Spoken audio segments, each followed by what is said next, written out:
आरो दिनैथि जों खोनादों माने मोनफ्रोम समस्थियाव बिसोरो बाइक रेलि खालामनानै रंजादों माने पिस एकर्ड जादों माबा जादों होनबाय थादों ओरैजाय एनडिपिनि माखासे दैदेनगिरिफ्रा दिनै जेलावसो दं बोरै पिस एकर्ड जाखो बिटिसिनि चिफ प्रमद बर' बिथाङा मोनसे खोथा डिक्लार होदों माने पिस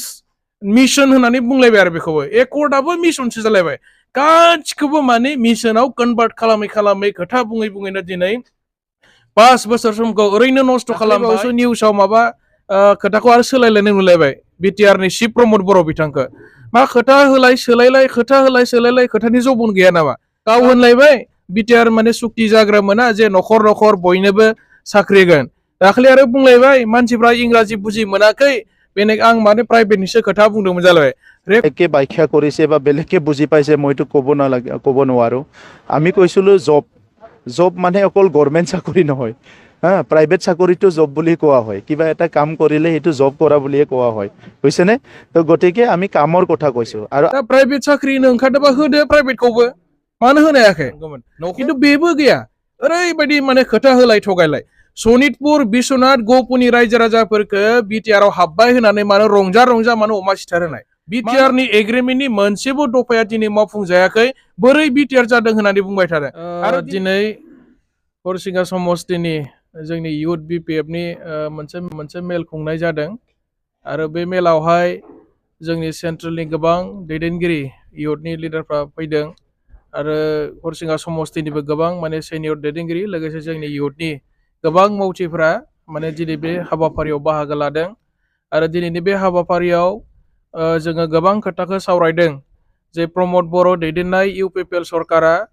बिथांमोननि जि बिटिआर सुक्ति दिनै 27 तारिख जानुवारियाव फैयै फैयै कमप्लिट माने 5 बोसोर जाफैबाय आरो बे 5 बोसोराव बिथांमोना दिनै गावसोर खोथा होनाय बायदि रायजो राजानो मोनसेबो खामानि मावफुंनानै खोन्थानो हादिया गावसोरनि बिटिआर एग्रिमेन्ट खालामनाया दिनै 5 बोसोर जासेयावबो गावसोर बुंखाना लानाय बायदियै 60ता समस्ति जानो गोनांखौ दिनै बिथांमोना मावनायाव फेल जाफैबाय जोंनि लाइमोन सेंग्रा सिख्ला इडुकेटेड इयुथ्सफोरनो बिथांमोना साख्रि होनायनि खोथा बुंदोंमोन दाखालि बावैसो निउसाव माबा खोथाखौ आरो सोलायलायनाय नुलायबाय बिटिआरनि चिफ प्रमद बर' बिथांखौ मा खोथा होलाय सोलायलाय खोथा होलाय सोलायलाय खोथानि जबन गैया नामा गाव होनलायबाय बिटिआर माने सुक्ति जाग्रा मोना जे न'खर न'खर बयनोबो साख्रि होगोन दाखालि आरो बुंलायबाय मानसिफ्रा इंराजि बुजि मोनाखै बेनिखायनो आं माने प्राइभेटनिसो खोथा बुंदोंमोन जालायबाय रेकर्डिंआनो दंखाजोबो जोंनाव मावनो हायाब्ला मानो बुंनानै लायो जे गावनो होनथारबाय जे जोङो न'खर न'खर मानसिफोरनो बयनोबो साख्रि होगोन दा आरो बुंलायबाय माबा प्राइभेट साकरि दा प्राइभेट साख्रिनो ओंखारदोंबा होदो प्राइभेटखौबो मानो होनो हायाखै न'खर न'खर होनायाथ' गोजाननि खोथा खिन्थु गामि दाबसेयाव साफानो सासे जोंनि माने लेखा गोरों सेंग्रा सिख्लाफोरनो साख्रि होनायब्लाबो माबा मोनसेब्लाबो थांना थानो हानायनि बेबस्था होदों होननानै जों सानगौमोन खिन्थु बेबो गैया ओरैबायदि माने खोथा होलाय थगायलाय सनितपुर बिश्वनाथ गहपुरनि रायजो राजाफोरखौ बिटिआरआव हाबबाय होनानै मानो रंजा रंजा मानो अमा सिथार होनाय मानो बम गावहोआ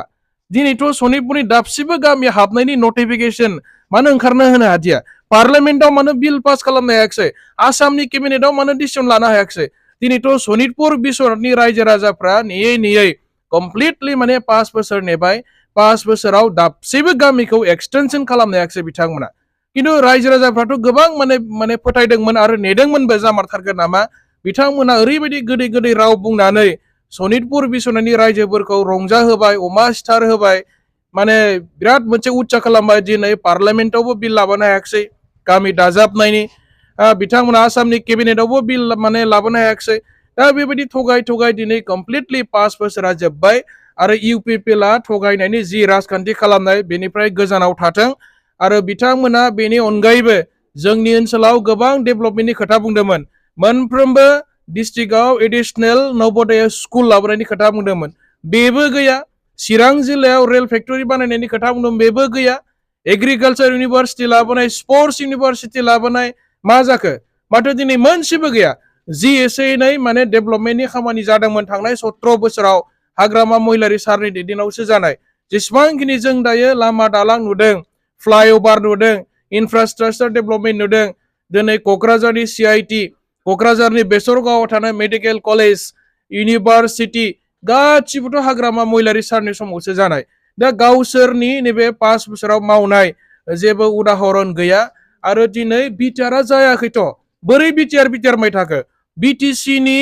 सेक्रेटारियेट अफिसाव जिरायनानै दिनै बिटिसि खौसो सामलायगासिनो दं अबाव बिटिआर जाखो बिटिआर नि एग्रिमेन्टनि मोनसेबो दफाया दिनै मावफुंजायाखै बोरै बिटिआर जादों होननानै बुंबाय थादों आरो दिनैथि जों खोनादों माने मोनफ्रोम समस्थियाव बिसोरो बाइक रिलि खालामनानै रंजादों माने पिस एकर्ड जादों माबा जादों होनबाय थादों ओरैजाय एनडिपि नि माखासे दैदेनगिरिफ्रा दिनै जेलावसो दं बोरै पिस एकर्ड जाखो सिगनेटरिफोरानो दिनैसिमबो जेलनिफ्राय गवाखैब्ला दा बिथांमोना माखौ लानानै पिस एकर्ड जाबाय गोजोन फैबाय गोजोन थासारि आरो साननै सिगाङाव माने बिटिसिनि चिफ प्रमद बर' बिथाङा मोनसे खोथा डिक्लार होदों माने पिस मिशन होननानै बुंलायबाय आरो बेखौबो एकर्डआबो मिशनसो जालायबाय गासिखौबो माने मिशनाव कनभार्ट खालामै खोथा बुङैनो दिनै 5 बोसोर समखौ ओरैनो नस्थ' खालामबाय मावनायाव जिर' जाबाय बेनिखायनो बिथांमोना साफा फेलार लिडार होननासो रायजो राजाफ्रा दिनै साननानै दं बिथांमोनखौ मावनो हाला बिथांमोना दा मावनो हानायबा समबो मोन्दोंमोन गावसोरनो गभर्नमेन्टजों दं गभर्नमेन्टजों थाखानानैलाय मानोथो मावनो हायाखै दा बेनिखायनो बिथांमोना फेल जाबाय आरो मावनो हाला रायजो राजाफ्राबो बिथांमोननि सायाव जेबो फोथायनाय गैला